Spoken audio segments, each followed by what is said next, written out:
कहानी की शुरुआत में हम हेलम नाम के एक लड़के को देखते हैं जो अपनी मां की मौत के बाद से अकेला और डिप्रेशन में रहने लगा था। हेलम की मां की मौत 2 साल पहले घर के पास की झील में डूबने के कारण हुई थी और उसे लगता था कि उसकी सौतेली मां ने उसकी मां को मारा होगा और उसके पिता ने भी उसकी सौतेली मां का साथ दिया होगा क्योंकि वह पहले उसके पिता की सेक्रेटरी थी और उसकी मां के मरने के बाद हेलम के पिता ने अपनी सेक्रेटरी से शादी कर ली। हेलम का अपने पिता के साथ भी रिश्ता अच्छा नहीं था और उसे अपने माता पिता और सौतेली मां के साथ रहना नहीं था, इसीलिए वह सारा दिन घर के पास के जंगल में बने अपने ट्री हाउस में अकेला रहता था और उसे जंगल में आए हुए लोगों की दूरबीन से जासूसी करने की आदत लग जाती है और उन्हें देखकर हेलम यह सब अपनी डायरी में लिखा करता था। साथ ही वह डायरी में अपने मन की बातें लिखा करता था।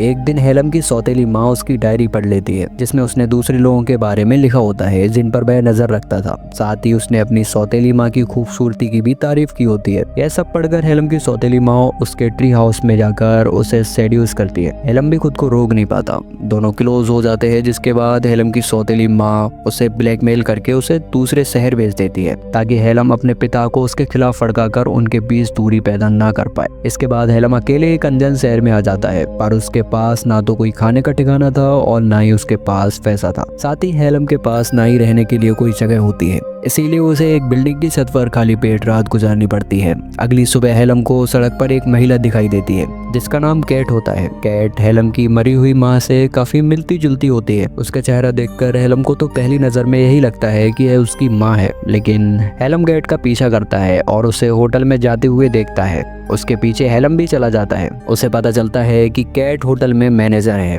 हेलम कैट के पास आता है और उससे पूछता है क्या यहाँ पर कोई काम मिलेगा। इस पर कैट उससे कुछ सवाल जवाब करने के बाद होटल के किचन में काम में रख लेती है। हेलम को भी काम की बहुत जरूरत थी, इसीलिए वह यह काम करने लगता है और मन लगाकर सभी काम अच्छे से करता है और यह काम करते हुए उसे मजा भी आता है। इसके बाद हेलम छुट्टी होने के बाद कैट का पीछा करने लगता है और उसका हर एक रूटीन देखने लगता है। वह कहाँ जाती है, क्या करती है और यहाँ तक कि उसका घर भी देख लेता है। हेलम यह सब इसीलिए कर रहा होता है क्योंकि कैट उसे अच्छी लगने लगी थी। एक दिन कैट जब काम पर नहीं आती और बाहर गई होती है तब हेलम कैट के घर के अंदर चला जाता है। वो जब खिड़की के बाहर देखता है तो उसे क्लॉक टावर दिखाई देता है। उसे लगता है कि कैट का घर सामने के क्लॉक टावर से अच्छे से दिखाई देगा और क्लॉक टावर के नीचे ही हेलम काम करता था। तब कैट कमरे में आ जाती है, इसीलिए हेलम खिड़की से घर की छत पर चला जाता है और कैट की छत पर लगे शीशे के रोशनदान के माध्यम से गेट पर जासूसी करना शुरू कर देता है। हेलम जो पहले होटल के एक छोटे से कमरे में सोता था वो अगले ही दिन क्लॉक टावर के कमरे में अपना घर बना लेता है जहाँ कोई आता जाता नहीं है क्योंकि यहाँ वह दूरबीन की मदद से कैट के ऊपर अच्छे से नजर रख सकता था। इसके बाद से हेलम रोज कैट के कमरे में दूरबीन की मदद से झांकता रहता था और उसे डांस करते हुए और काम करते हुए देखता। एक दिन जब हेलम क्लॉक टावर से कैट पर नजर रखा होता है तब वो देखता है कि कैट के घर पर उसके होटल का सीनियर आया है। अब वो दोनों मस्ती कर रहे हैं। अगले दिन जब हेलम क्लॉक टावर पर जाने के लिए सीढ़ियों का इस्तेमाल कर रहा होता है तब वही होटल का सीनियर जो कल रात कैट के साथ था उसे रोककर गुस्से में कहता है ऊपर तुम नहीं जा सकते,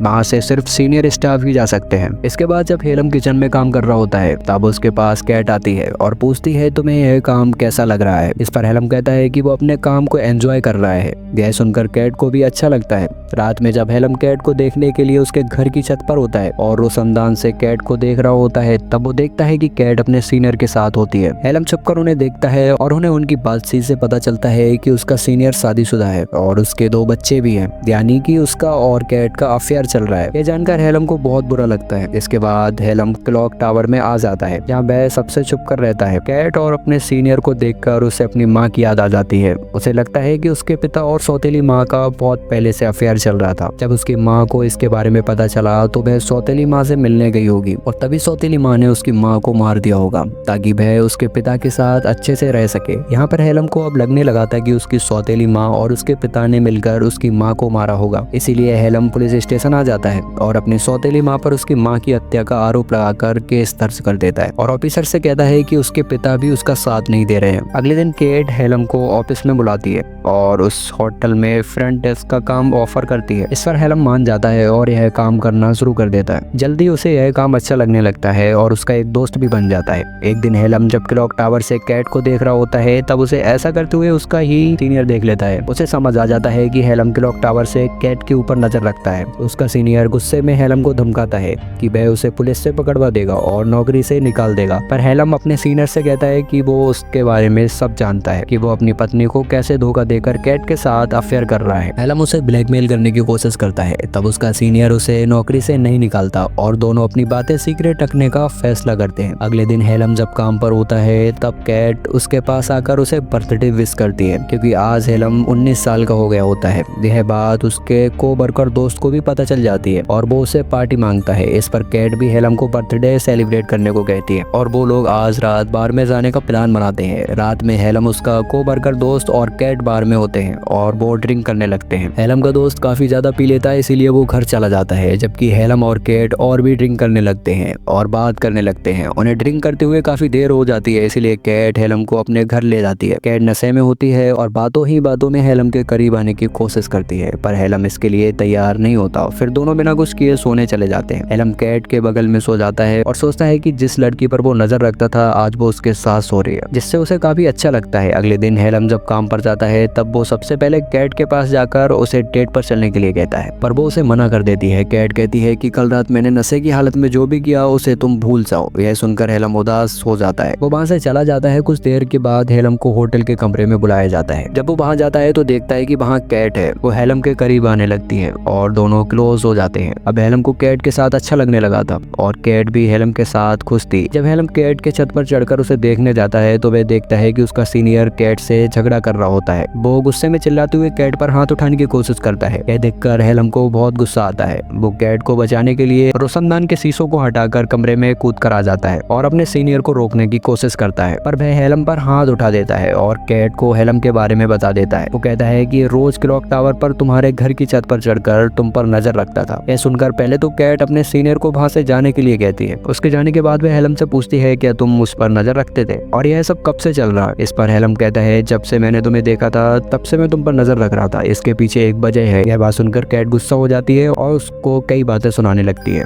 वो उसे वहां से चले जाने के लिए कहती है और साथ ही उसे काम से निकाल देती है। अगले दिन कैट जब काम से घर आ रही होती है तब वह होटल के बाहर हेलम को बैठा हुआ देखती है। उसे उस पर तरस आ जाता है, इसीलिए वो उसे अपने घर लेकर आ जाती है। फिर कैट जब हेलम से पूछती है आखिर तुम मुझ पर नजर क्यों रख रहे थे। इस पर हेलम कहता है कि मेरी माँ की 2 साल पहले मृत्यु हो गई थी, जिससे मैं टूट गया था। मैं अपनी माँ से बहुत प्यार करता था, जिस वजह से मैं कभी भी इस हादसे से उभर नहीं पाया। हेलम कहता है मेरी माँ के मरने के बाद मेरे पिता ने दूसरी शादी कर ली, पर मैं अपनी सौतेली माँ से नफरत करता हूँ और मैं घर में ना रहकर पास के जंगल में बने ट्री हाउस में रहने लगा, जहाँ से मैं लोगों पर दूरबीन से नजर रखने लगा। समय के साथ यह मेरी आदत बन गई, लेकिन जब मैं शहर में आया तब मैंने तुम्हें देखा। हेलम आगे बताता है कि मेरी माँ की शक्ल तुमसे मिलती है और तुम्हें देखने पर मुझे मेरी माँ की याद आती है, इसीलिए वह उस पर नजर रखने लगा था। यह सुनकर कैट को हेलम के लिए काफी बुरा लगता है। इसके बाद कैट हेलम की माँ की ड्रेस पहनती है, जिसे हेलम अपने साथ लाया था। जब हेलम उसे अपनी माँ की ड्रेस में देखता है तो वह अपनी माँ को याद करते हुए रोने लगता है। तब कैट उसे संभालती है। अगले दिन हेलम जब काम पर जाता है तब उसे पता चलता है कि उसके पेरेंट्स उससे मिलने आए हैं, जिन्हें उसका पता पुलिस स्टेशन से मिला, क्योंकि उसने अपनी सौतेली माँ के खिलाफ केस किया था। पर कोई भी सबूत न होने के कारण उसकी सौतेली माँ के खिलाफ कोई एक्शन नहीं होता है। यहाँ हेलम के पिता उससे कहते हैं कि उन्होंने बहुत ज्यादा कर्ज लिया है और उन्हें अपनी कुछ जमीन को बेचना होगा ताकि वह लोन चुका सके। के लिए वह हेलम को वसीयत पर साइन करने को कहता है, जो मरने से पहले उसकी माँ उसके नाम कर गई। यहाँ हेलम को डर लगता है कि इसके सबके पीछे उसकी सौतेली माँ का हाथ है, इसीलिए वह साइन करने से मना कर देता है। तब उसकी सौतेली माँ उसे बुरा भला कहने लगती है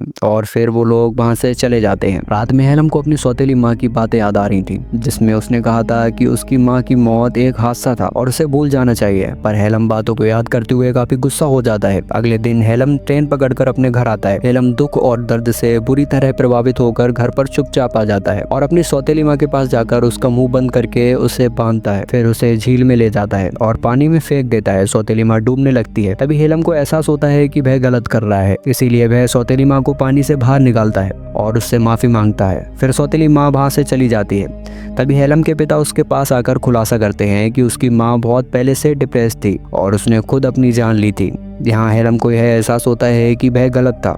अपने पिता से अपने बर्ताव के लिए वह माफ़ी मांगता है और फिर हेलम ट्रेन पकड़कर कैट के पास आता है, पर वह उससे मिलने से मना कर देती है। वह कहती है कि उसका रिश्ता कभी भी किसी के साथ अच्छा नहीं रहा है, इसीलिए अभी वह किसी के साथ रिश्ते में आना नहीं चाहती। कैट हेलम को यह कहते हुए वापस भेज देती है कि वह अभी छोटा है, अगर तुम मेरे साथ आगे रिश्ता रखना चाहते हो तो तुम कुछ साल बाद आना। इसके बाद हेलम यहाँ से चला जाता है और सड़क पर चलते हुए चेहरे पर मुस्कान लिए मन ही मन सोचता है कि एक दिन वह कैट से जरूर मिलेगा। और इसी के साथ मूवी खत्म हो जाती है। अगर आप लोगों को वीडियो अच्छी लगी तो वीडियो को लाइक शेयर कीजिए और चैनल को सब्सक्राइब करके बेल आइकन प्रेस कीजिए, जिससे हमारी आने वाली वीडियोस आपको मिल सके। तो मिलते हैं अगली वीडियो में, तब तक के लिए बाय बाय।